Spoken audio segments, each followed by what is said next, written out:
My name is Junior Flemmings, current national team player, and subscribe to Ryan LFC for the latest and exclusive content.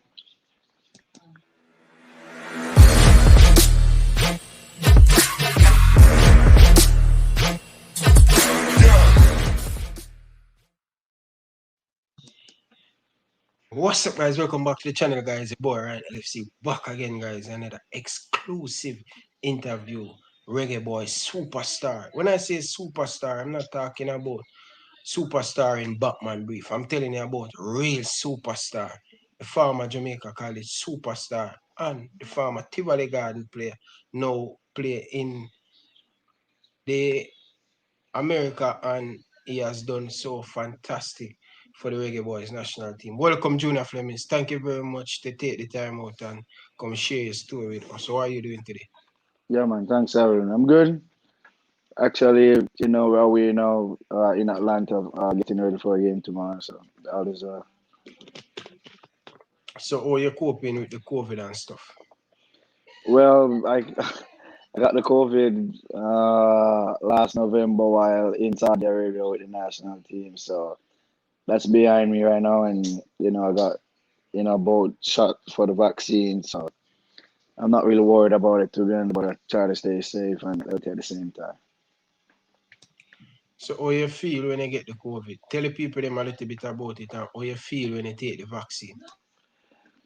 To be honest, never really feeling different.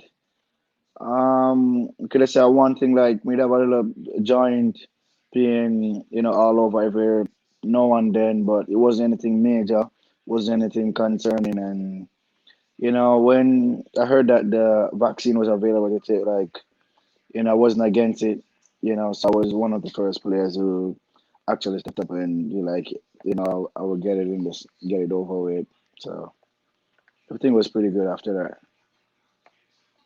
So, how is your daughter doing? I know he's a family man and you have a kid. So, how are the kids doing and your girlfriend? Well, they're good, you know. He's good, always, watching me and stuff, and then sometimes he can tell me how the game goes and stuff. So it's good. Great. My first question to you, tell us a little bit about your childhood life growing up and where you're from and stuff. Yeah. So childhood life, grew up first and foremost, and maybe a lot of people don't even know. Like me used to the track and field first and foremost. Like never like to play ball, and then one day out of the blues, we just decide say, what, try the football thing. When I used to play I go football and every now and then, and only thing we used to do, them used to just kick the ball over the top, and we used to run, and score, and then back then they might say, fast and foolish, but guess what? One thing I get the ball at the back of the net, say no matter what, but you're gonna have people have them both sides of the story and thing. Then went to train to Tivoli under 13. First year, we have Junior McGregor and Radico Wellington and all those guys were way ahead of me. Like, I mean, way like I was nowhere near them in terms of talent or anything. Went to train for the U13, and you know, funny enough, my first training session, like I had a Air Force on, like I had my mom's Air Force on, my mom's shoes. So I didn't have any shoes to play in anything. I had to cut jeans to turn it in shorts, button up shirt, and stuff like that. So, when I went to practice and I realized everyone was looking at me, they're like, where's this guy going? Like, there's no way he's gonna play football.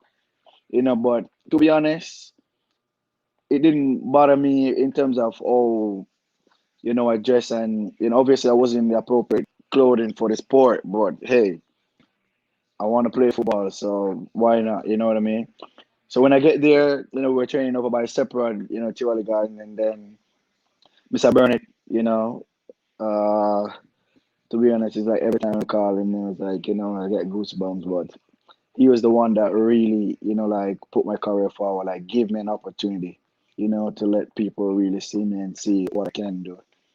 So when I went to practice, so Mr. Burnett said, we should run a couple laps around the field.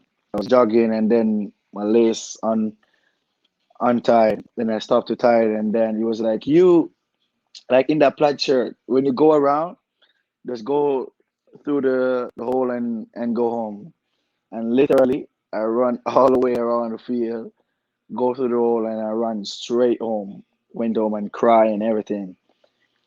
So the first year there, watch under 13 the entire year, and I watch Junior Gaga, Rico Wellington and play. I would never actually play. I was in the stands. Next year, I come back and say, I'm gonna try again. Literally go and go feet, and from that year, I captain the under 13 in my first year, and they was ahead of me and all that. And then from there on out, it was like a stepping stone, like a building block. Mr. Burnett used to always tell them, say one thing, it comes down to discipline and on time and all that stuff there, like me tick the box and stuff. But deep down, me they really know what me want to do. And when me did start play football, I think it was probably like, a little bit too late to, 12, around, 12, 13-ish, I think that was late, really and truly, if I look point like that's the first time I actually start play. Otherwise, just go kickball and thing randomly. And so them did way ahead of me and thing. And then, from under 13, I'm start captain under 13, then I captain under 15 and 17, under 21, I captain Premier League team a few times also. But it just goes to show, my determination and my passion with the sport after, that first year when I actually started playing football. And funny enough, every time in my off season when I'm in Jamaica, Mr. Burnett will call me. You're there in Jamaica and say, yeah, you want to come and, share the story, with the younger youths and, tell them that how on my first training session, I'm have to send me home and things like that. And, I never really make that get to me. I go home and, you know, work hard. I come back the next year and from there on, like I captain every team, he as coach. And, the respect that I have for him, is on another level. So he was the one who really gave me an opportunity to showcase my talent and, to go for it. Most definitely, because at the time when I was playing under 13, under 15, under 17, under 20, under 21, you is the Tivoli Garden captain, and that simply means he's a very good leader from a tender age, and Kevin Blackwood. But I want to go back a little bit. Tell us about your early life in growing up in Tivoli and what school you attend from primary right up before you go to Jamaica College. So, we used to go Calabar in from primary and junior high. I mean, never get to play primary league. Go back to the same point again, Junior McGregor and Radico Wellington and those players, Every time after school, I'm actually come home, used to come here, them and say, yo, we'll play primary league match today and, then I'm doing versus Concord or Holy Family versus the school. And then we used to say, damn, because my school, was a junior high school, so never in a primary league and anything like that. So we miss out on the entire primary league, never playing a ball at that time. And then uh do GSAT, I'm actually find out some parts of JC and thing and go JC and first year same thing. Start training, for Pepsi, actually captain it, from there on out and then, that's the same thing that happened in Tivoli. Captain the under 14 Pepsi, under 16 Coles and the Money Cup, which everybody know and stuff. But yeah, I think it just goes to show, the progress and the love I started to develop for the sport at an early age and also with a lot of discipline and hard work, which a lot of people I don't think, realize that, about me. Like I'm a winner. Everywhere I go, I win. I'm determined, the attitude has a lot to do with it and we just hope, some of the younger players that will come up now, get to understand say it's not about talent. It's not about how much money can shift, not about how much money can sell at that pile. It's about you putting in the work because one thing we can guarantee you putting in the work like yeah, I go see the result. So it's about that discipline and attitude and that mentality to work hard. And once you do that, the sky's the limit. Most definitely, and he has been a very good player. A lot of people say Junior Flemmings is one of the best schoolboy football player in the last 2 decades. You know what I mean? With your success, he has been playing Manning Cup. You win a lot of stuff with Jamaica College. But talk to us about your experience. First time playing Manning Cup for Jamaica College with Ashani Walker and stuff. Talk us through that your first Manning Cup. Yeah, so that year, And what age you start to play Manning Cup? Because a lot of people say you probably play 4 or 5. You play a lot of Manning Cup, man. How yeah, many so Manning Cup you play? 5? I'm gonna start play from 2014. No, 2010 No, and it start can't be, play. man. From 2010, man. 2010, my bad. No, I'm start play from 14 years old. That's what I meant to say. Yeah, you So start playing 20, Ashani Walker. Your first Manning yeah, Cup you played Ashani Walker. 14 years old. So at Yeah. 13, 13 years old, I won Pepsi All Island, and then the Manning Cup coach, which was Alfred Henry, come by and he's like, him see my maturity and the level of understanding, for the game, and him want to, step it up a notch. And so that year I skipped calls. I never went up to calls. I went straight to Manning Cup. Went to camp with Ashan and Shamal Thomas and Nicholas Scott, all them players, and at 14 years old, you know, go camp, do my thing, and Coach Alfred tell him, say, listen, yeah, I'm a 14, but if everybody realize him attitude, and him work ethics, from him there, and him humble, him I go be one of the starter them where I go play. And it's so crazy at 14 years old, I play with Ashana Walker them, and actually I start in that team there, it was my first year of Manning Cup. Um, win Triple Crown that year, the Manning Cup, Oliver Shield, and the Walker Cup. And then from there on out, I had a conversation with Ashani, and he was like, listen, I'm a pass down the number 70 year, and I think you're the person because Jamaica College, as I know, like we were normally already seven, normally the team normally depending on them, and them normally have to bring the team like the ship and show that leadership there. So him talk to me and tell me say him hand down to me and him expect great things from me, and from there on now, I just take charge and do what I have to do and pass on the same leadership, when we get from Sani and the older guys, and the rest was history from there on out. Most definitely, because I remember that first time you played in Manning Cup, the first game I watched you play in Manning Cup over Portmore. I think Portmore either used a feel over Portmore when you guys play. I think Waterford or Bridgeport and you guys Oh play. yeah, Yes, I remember that first. I think at Waterford you guys play over there. yeah, And the commentator were talking about young Junior Flemmings at the age of 14 playing Manning Cup. And I always said, I want to be like Junior Flemmings. I swear to God, people, I'm telling you, because he started out early. When Junior Flemmings playing Manning Cup, I'm still not even ready for go to high school. I was still at I think I still at Coburn Garden out at Chima, still at junior high school at the time. So my aim is to always to play in the Manning Cup and stuff. But you played some great team and talk about a little bit about how Miguel Cole mold you to be this big superstar, one of the greatest players of Jamaica College. yeah.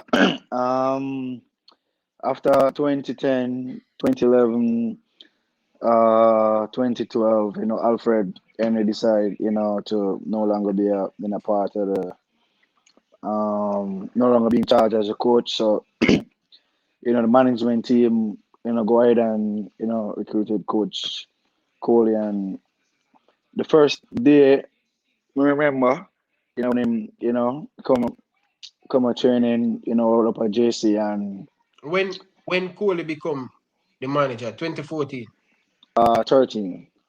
13. Yeah. That's when Blackwood and them have done last year, I think. Yeah.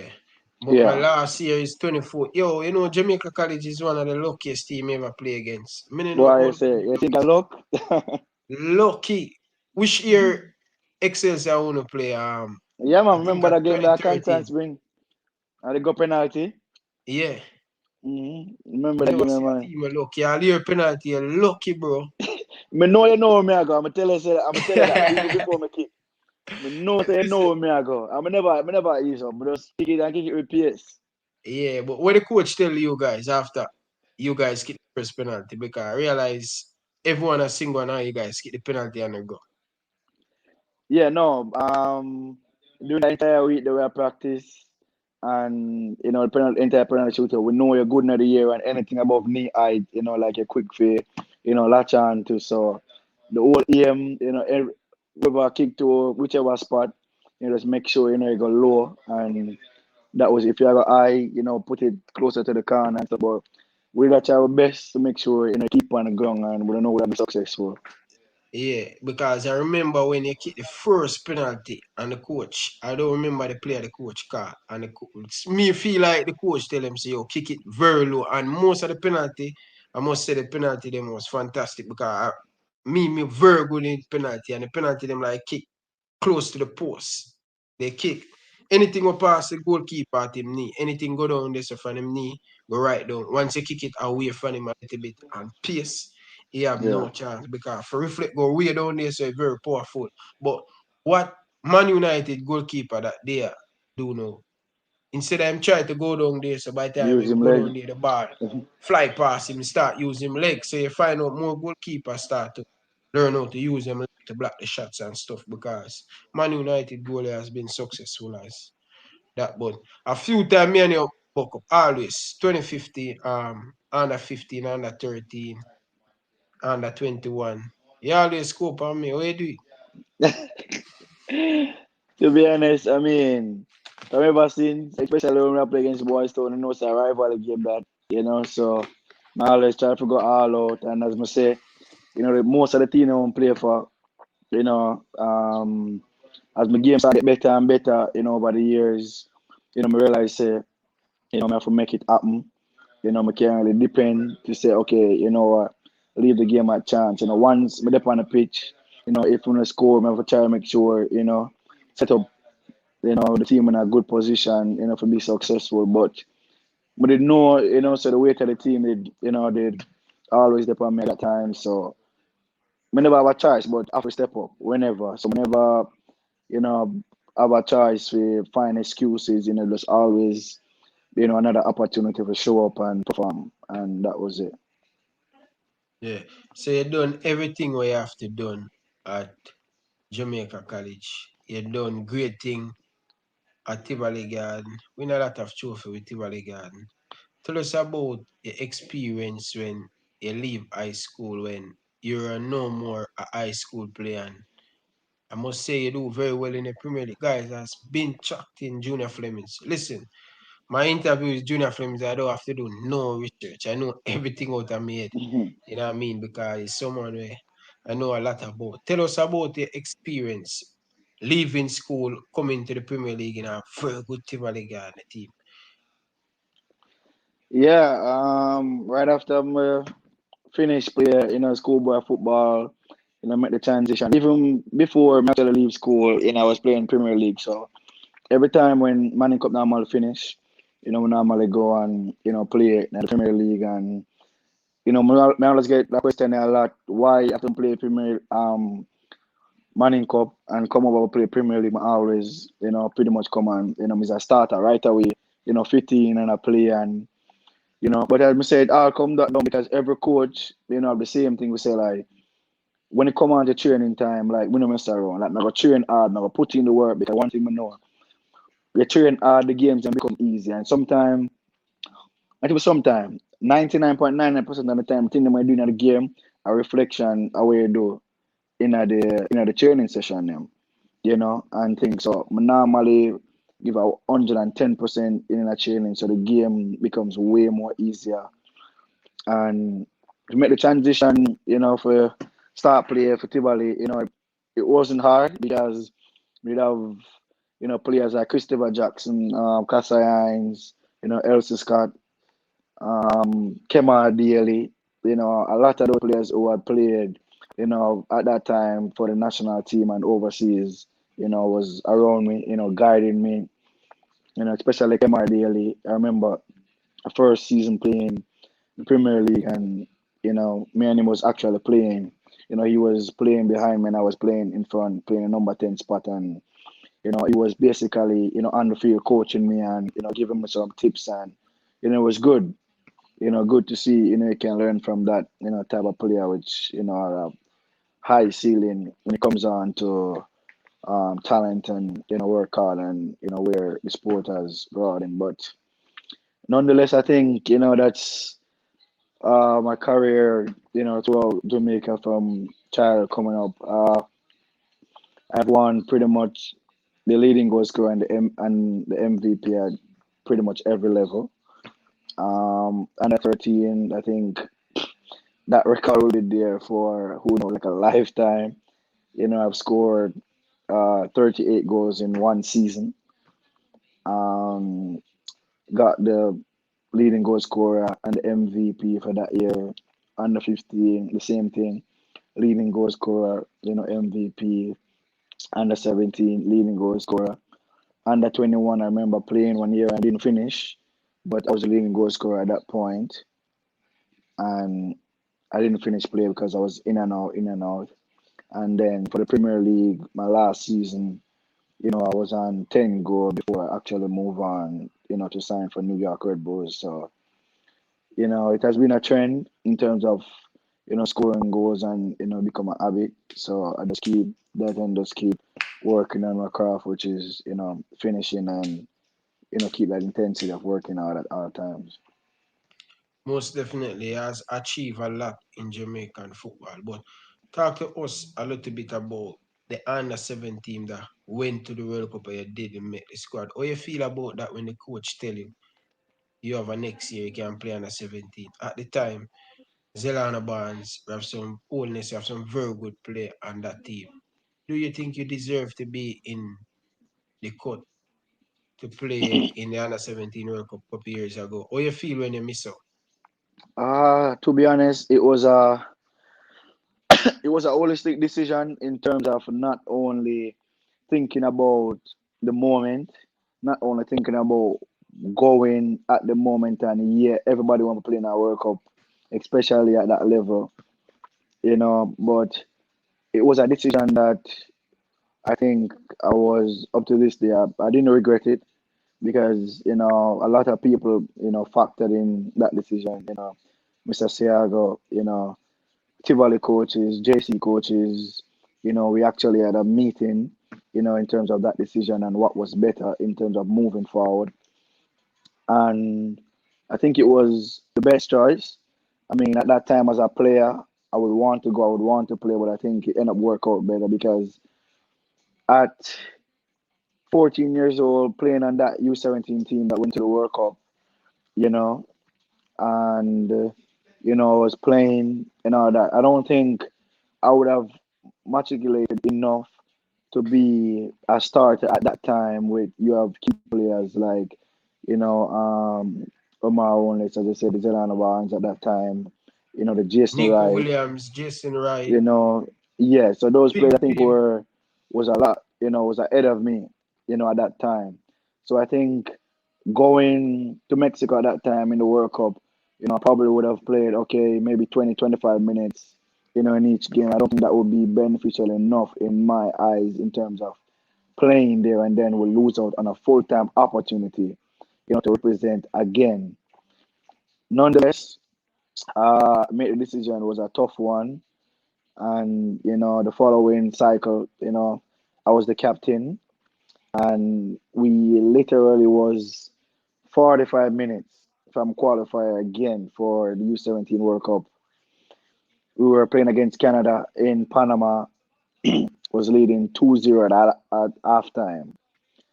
I think when we went in the locker room and everything, everyone kind of got complacent and a little bit too, get ahead of himself a little bit overexcited and be like, yeah, we're going to the World Cup. And keep reminding them, guys, we have 45 minutes. It's not over. We're at 45 minutes. We came out. Think that we have won the game already. Canada, obviously, they're down, so they changed the formation to a three in the back at that point. Started putting numbers forward. 90 minutes in the game, we lost that game 4-2. Up until this day, I don't know how we conceded 4 goals in that game, but that was an opportunity, I think, for us to go back to the World Cup, and we were in a good spot up until that halftime, and then everything seems downhill from there on out, and I still up to this day try to reflect sometime how we lost that game, but it's behind us, and I definitely learned a lot from it.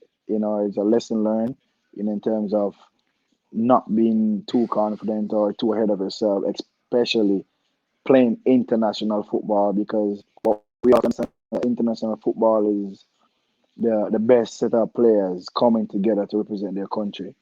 So you're not gonna have time and space as all you think, or it's gonna be you're the only one on the field as if you're at the club. It's gonna be a different level, a different intensity. Everyone want to make that mark, on the international scene, and I think that's what we took for granted in the U17, and I've learned a lot from it, and bring it to the U20. U20, we had a pretty rough time. I remember that first game we played in the stadium. We were down 2-1, and we got a foul outside of the box.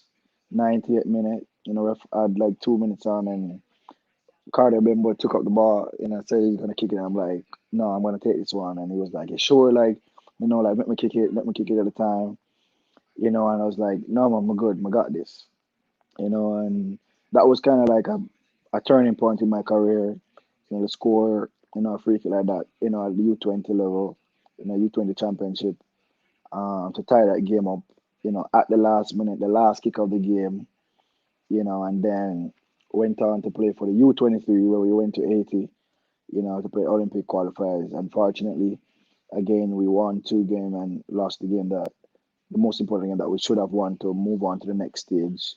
And then, I made that transition to the national team. And then from there on out, uh, started, playing, and being, more consistent, and being a starter, once I'm in the squad. So I think, I still have a lot, to work on. I still have a far way to go, and I just, want to keep grounded and keep doing what I'm doing, and and just hope for the best in the future. Most definitely. He has accomplished a lot. He play for the Reggae Boys from the youth level come right up. But I want to talk to you about this moment. You go on few trials overseas. What went wrong when you go to Valencia? Why you think you didn't make it in Europe at a young age? And we all know Junior Flemmings is a superstar player. What's the difference when you go over there and trial? So the Valencia situation wasn't an opportunity for us to go pro. They Before we actually leave to go to Valencia, they all laid it out, in terms of telling us that it was an opportunity for us to go and learn and see professional football at the top level. And I think most importantly, going to Valencia, like I learned a lot. Trained with the first team a couple times. When Juan Mata, was there before he got transferred to Chelsea. Before he got transferred to Man U, I should say. And stuff.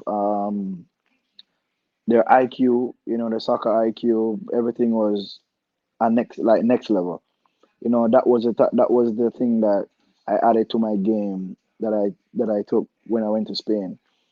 Before you get the ball, know what you want to do, know your surrounding, know how much time and space you have on the ball, decision making, the right weight of the pass, you know, depending on the run that the player make, which, part of it, your foot if you use, play the ball, like, those little details, I think when I went to Valencia, I've learned and add to my game, and then from there on out, I realized, like, my game started to grow immensely. So Valencia wasn't really an opportunity for us to go pro because they have laid that out. It was an opportunity for us to grow and learn as a player and develop.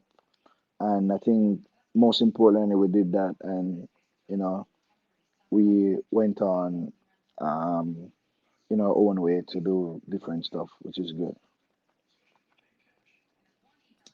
Great. You make a move to the America in 2016, 2017. You signed for New York Red Bulls. Talk out about that moment. You have 52 appearance and 16 goal. Talk out your time at Yeah, New York. When I actually got New York, I went to New York on a trial, on a 1 week trial. Complete the 1 week, and the coach was like, them like them see, and them want to stay for another week. Another week come, them I say, them want to stay for another week and another week. End up that, stay in New York for like a month. Then it's okay, we're gonna sign you. At that point, you know, we had a meeting with the first team coach, and they're like, international spot, as in America is really tough. And he's like, yeah, we love to have you on the first team roster. However, the international spot, is gonna take a toll on us. So they're gonna sign me to the USL team, and then from there on, first season, I won the USL, the Supporter Shield, and the Eastern Conference, which was, we won the treble. That was, all three trophy that was up, for grabs, and we won all three. Then in that year, I scored 8 goals before I got injured. I tore my meniscus in that year, closer to the end of the season. And then my second year, I came back, and scored 10 goals. We actually went back to the Eastern Conference final where we lost on PKs. Then after that, we had a meeting, to decide the future, and I was offered a semi-guaranteed contract, in New York, and a lot of people might know, and maybe some don't. A semi-guarantee, like they can just get up and say, okay, like Junior, we went and get a player from Argentina, and we want to sign them instead, and that's just it. So I decided not to take a semi-guaranteed contract and move on to Tampa, where everything I think was better in terms of the development, resources, etc. I move on to Tampa, where I was playing with Joe Cole and Marcel Schaefer and all these guys who were playing in the Premier League and Bundesliga and stuff, and everyone's aware of Joe Cole, what he has done, and he was there, was a good mentor during my time at Tampa.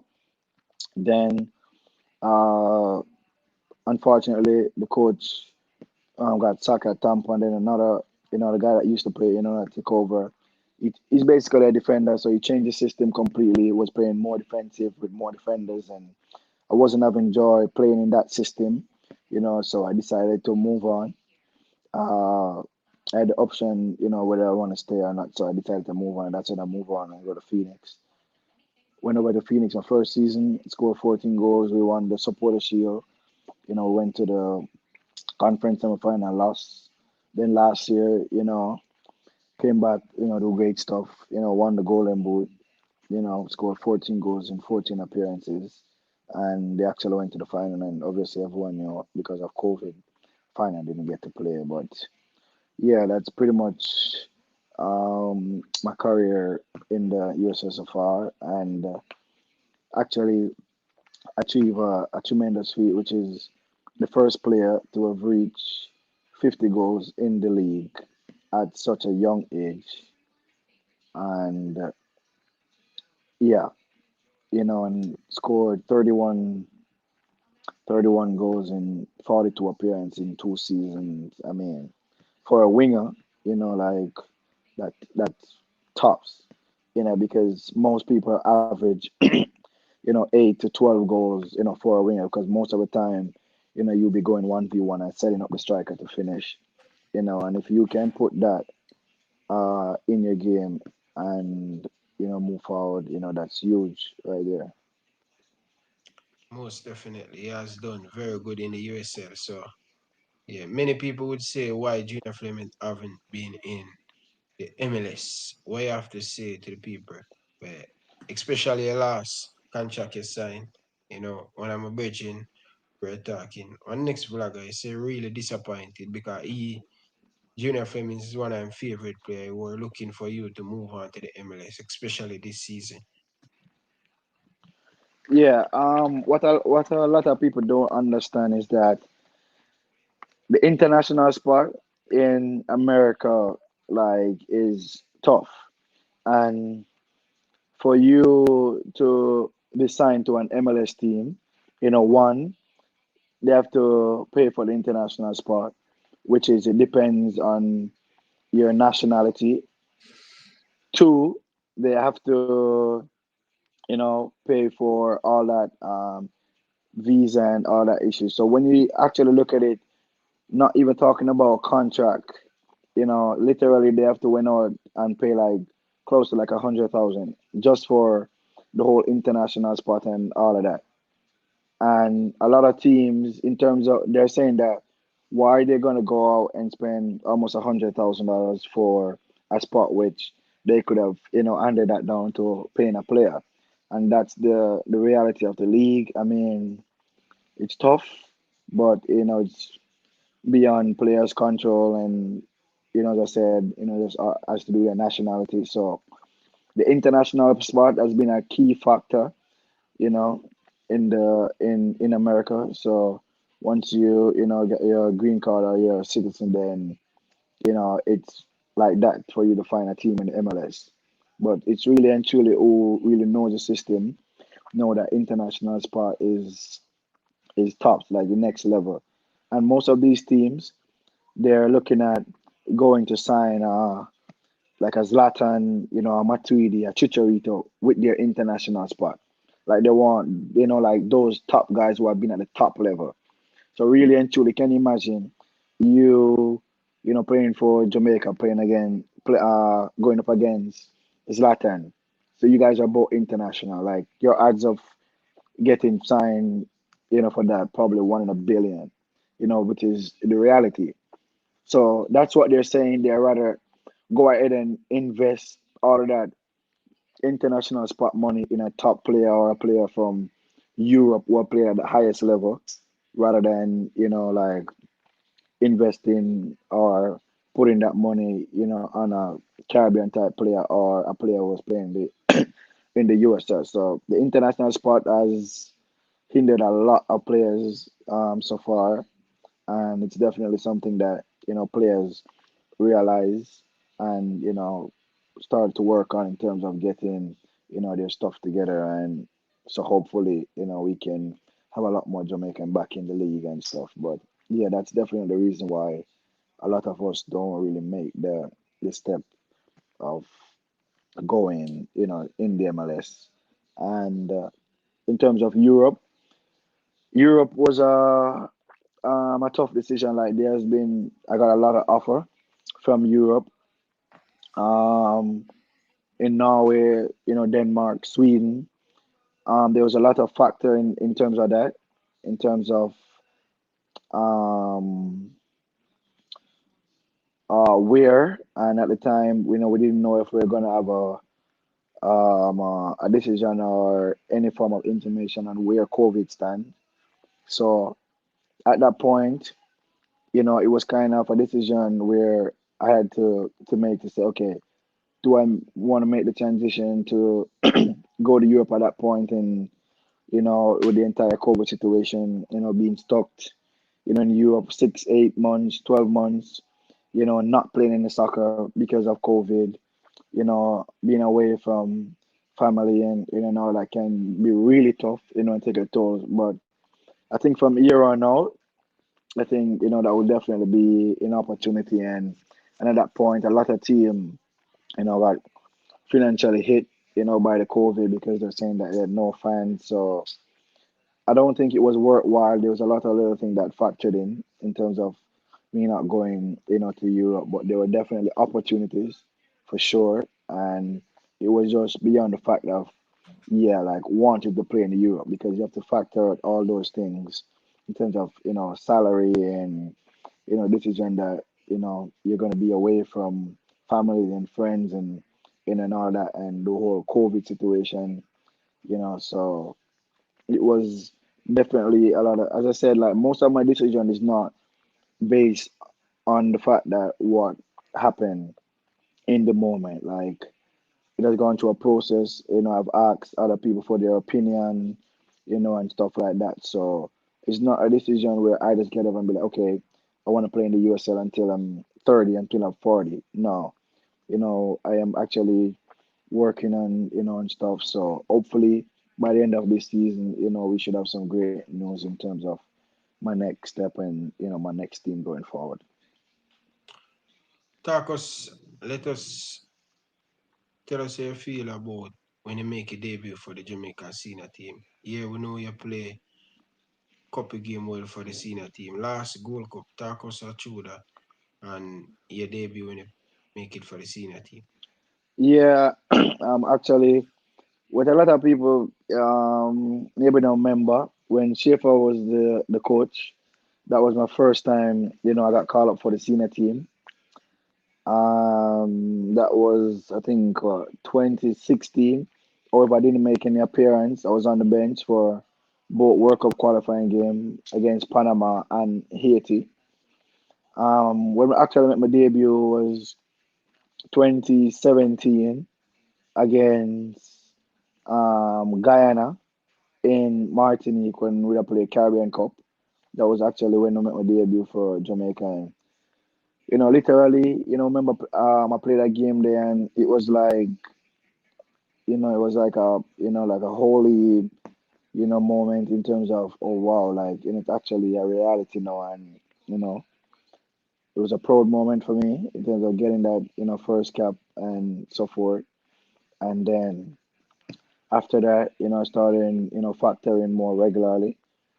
And then after that, the Gold Cup tournament, which everyone saw, I was a starter during the entire tournament.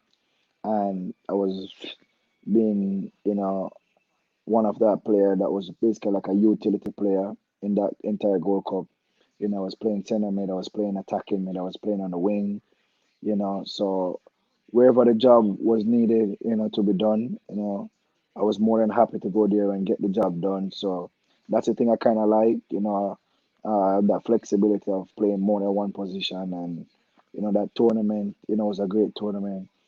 I was actually the most fouled player in that tournament, because I strive off contact, so that was kind of like a strength of my game, which I know the contact gets coming, and then I just, accelerate its pace, and stuff like that. But that tournament was a great tournament, and I think it was a stepping stone, and hopefully, with God's will and, by the coach's decision, the next Gold Cup, which is a couple months from now, I'll be factored in, and, I just hope to do great things there also. Actually, not here. Mm. Yeah, not Yeah, here the now. last Gold Cup, how you feel coming out of that Gold Cup? Because to me, you come out as a better player. As I said, you is one of the most folded player and stuff. How you feel when you leave that tournament? To be honest, that was actually a turning point, my entire career.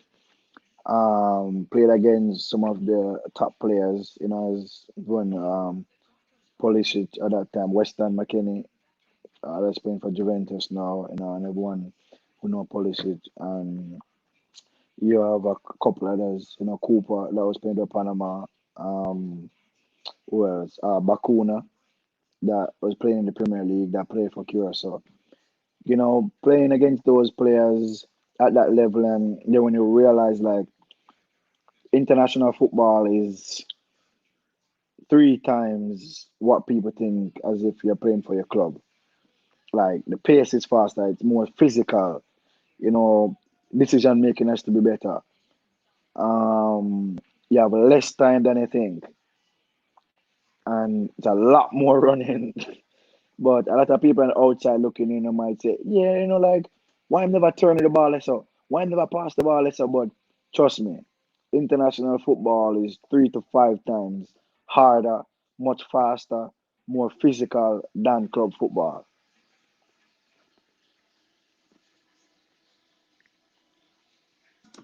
Yeah, a lot of people think international football is easy, but It's a Yeah, difficult it's no international joke, football man. is. It's a different pace, different level to it. Like what I know, a lot of people have seen this.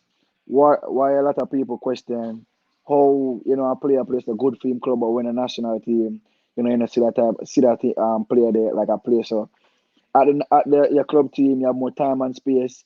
Everybody know what you do in the leagues. Everybody give you that respect. At the international level, it doesn't matter who you be. People are gonna tackle you, people are in your lace. We're getting the time and space. Especially them know what you can do. Like it's a total different ball game.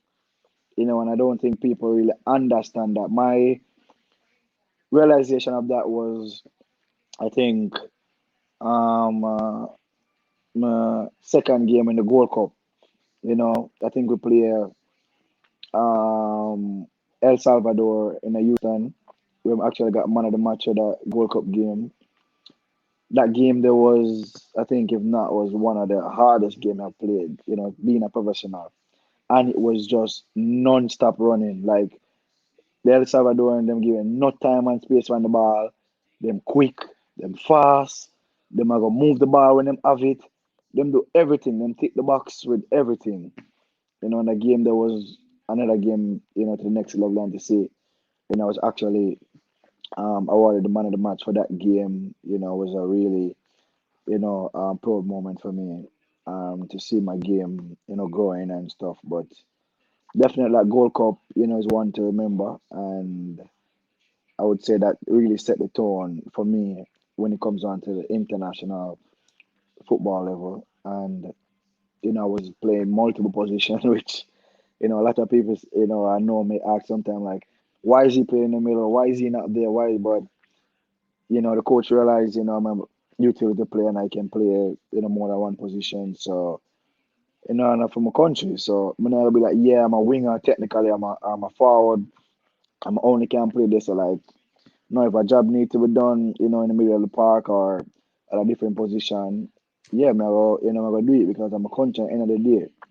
Put, you know, me can play forward or me can score goal aside, but more think about the wider version of it of you representing 2.7 million people wearing that jersey.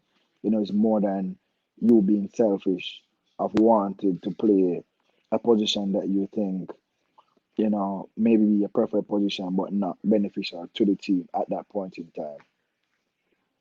Most definitely. How you feel about this season so far in your club team at this moment? Well, this season so far, um, Uh, we all got off to a slow start. I just played one game so far, two games so far. I think so. It's still early in the season, and a lot of people might not know, but the league definitely get harder and harder because everybody know who Junior Flemmings is right now, and when we get a ball, like you look 2, 3 man just appear out of nowhere. Everybody a double team. It's just harder. And for me, I just have to step up my game and not work on my craft of being, a little more intelligent, outsmart. What when two defenders come, what if, them playing with five in the back and but there's been a lot of tactics, there's been a lot of things going on and even before I receive the ball in the games, you can realize that, the coaches be telling these players things, because I remember playing against that was my first game of the season playing against a team called Memphis. When I received the ball, the coach was like, remember what we tell you in the film, like, remember. So I'm like, there and then it looked like they were working on something or they tell him, how to approach me in terms of that game. So, but everyone is doing their homework. And as I said, it's only going to get harder. So what I have to do now is if I used to do something that's like 10, I have to double it up and make it be 20 now, because everyone is coming, everyone know what I can do in the league. And as I said, like the stats is there to show. At 24 years old, scored 50 goal in the league. The youngest player to ever done that in the entire league. Is a huge thing. So I can say everybody, know me, well known that the league knows. So just I get harder and harder and harder. So, but I like the challenge and I'm gonna embrace it and hopefully this year, we can do great things and then from there on out, we'll see where the future is at the end of the season. How you feel about this current Reggae Boys team? What do you guys think you guys can do?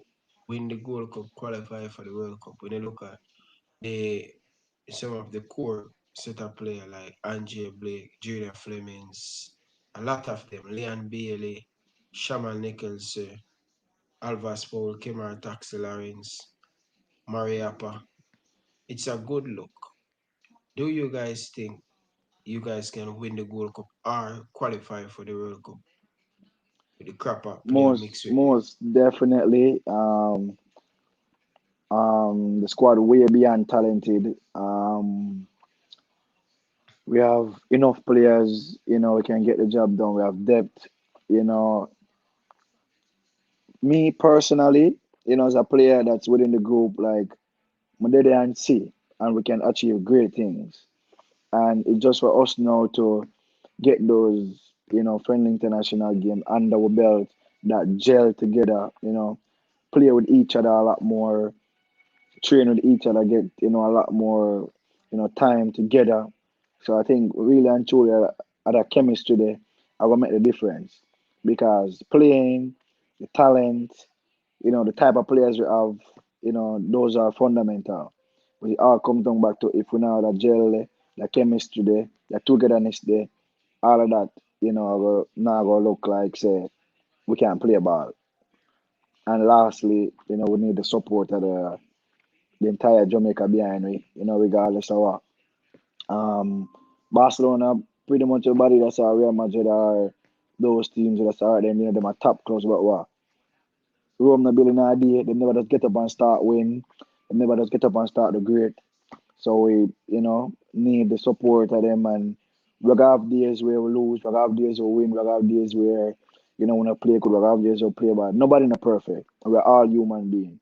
So once we have that support then we all work together to make it better. I think, the sky is the limit from there on out. Most definitely. What you feel about the English player coming to the team? Player like Andre Gray, you have a next one that Low that play striker for Swansea City. How you feel about the English player coming? Do you think you worried you're not going to get enough game time because are you ready for fight for your game? No, as a player growing up, nothing is being handed to me. Like every team I actually play for, like when I go there was always a player that is a regular starter, like is a player where play a lot of minutes and let me say like growing up, what was my tool outside of scoring and assisting was work ethics. So even if I not score, I not assist, I go run till my job done. I just mean that. I go work hard and feel threatened. Like no, never feel threatened about a player because as I say, like I know what I can do and I have the self esteem and the self belief in terms of what I can do, in terms of going forward and you know, once you work hard, the sky's the limit and you can achieve endless things. How you feel about the squad now? You're in the squad going to Japan. Do you think you guys can win one of these matches? Japan, Serbia. Yeah, I mean, as I said, talent, is no, surprise to us. I think, what we most importantly are trying to get out of these games is that togetherness, try to get that chemistry, playing with one another, understand each other, understand who want the ball at feet, who want the ball in the space, and big and develop that togetherness. And then because these games basically are games that are preparing us for the Gold Cup and for the World Cup qualifier. So if we can start and put a stamp on these games in getting a result, that would be huge. And get some positive from these games would be huge. So I think there are two quality games, two quality teams. It's no rocket science. The game is not gonna be easy. because we're playing against, good players. Both of these teams have ranked in the top 30. So this is not, no Caribbean team we're playing against, no disrespect to like Antigua or Bahamas. Like, no, this is top level football, that's going to be played. So we have to make sure so we're ready and ready for match intensity, and everyone have to just go out there and work, tirelessly and just give it them all. Most definitely. All I want the JFF to do is give Theodore Whitmore the tools he need to have to accomplishment the goal we need. World Cup, win it. We has been runners up 2 times. We don't need no more second place. We need winning the Gold Cup. This is when we're going to get carpet Jamaica bearing us. We need to start to win stuff. Tournament like this, we need to start to win. Qualify for the World Cup. We have a very good team. I think this is the best squad we have ever have. But squad depth, you know what I mean? It's look very good and it promising right now to be a Reggae Boy supporter. And Flemmer, Junior, I just want to tell you, Bridget, thank you for coming and take the time out and share the story with us. Just want to tell you, just continue work very hard. You're a talented guy. You work hard. Work hard. I want to see you in the MLS. Who knows? One day in Europe, Belgium, because you have the ability, you have everything, you know. Always work on your weakness, and keep on work on what you're stronger. Many people think they must just work on their weakness alone. Work on what you're good at and make it much more better. And all of these players double up with you in the USL.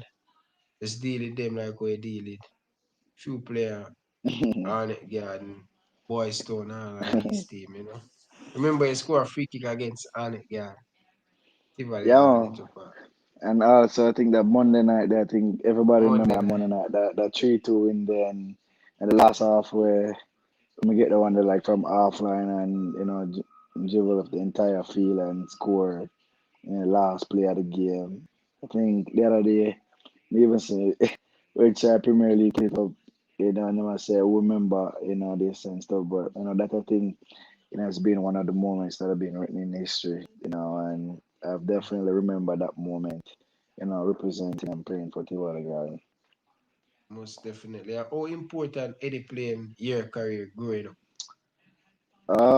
A lot of people may not know, but he was vital. Like he was the center of everything. Maybe nobody would have thought he would have been that um pivotal in terms of my development. Like he was there right through. He used to check in on me, weekly, ask, we used to meet up, ask to um, go by him and, in terms of having meetings and stuff like that. But he was there right through, like, for my entire career while, he was alive, rest in peace to him. He was there. And a lot of people, I don't think, know that we had that relationship. He played a vital part in my career and my development through the Tivoli Garden system. Most definitely. I know that because he come and watch a few of the game them. Especially, I think you guys play a final over Boys Town at one time. And Yeah. this is the first time I see Eddie come and watch a different from the senior team.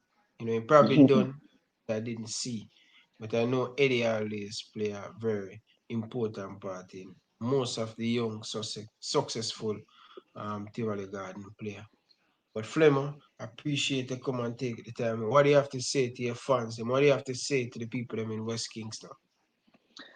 um, just keep, support and, keep positive, at all time. Like, no matter what, keep a positive frame of mind, a positive mindset, and try to think positive at all time. Even if you think there's a bad situation, try to take the positive out from it. And your attitude determines your altitude. So what that simple mean, what you put in to get out, what you're willing to sacrifice, what you're willing to give up to get to where you want to get to. So I'll just leave that, here and, you know, be safe. Most importantly, I know, we're still going through the COVID process and stuff, but everyone be safe and take care and keep doing the thing. Enough respect, Reggie. Appreciate it, man. Thank you Yep, very man. much. Viewers, if you want to watch more Reggae Boyz content, see the playlist there. Why not click on the playlist? I have a lot of exclusive interview. Go check out the latest interview I did with Andre Blake and stuff. And check out a few more interview and make sure you like the video, share the video, subscribe. Until next time, from your boy Ryan LFC, I like to say peace out. Thanks for watching.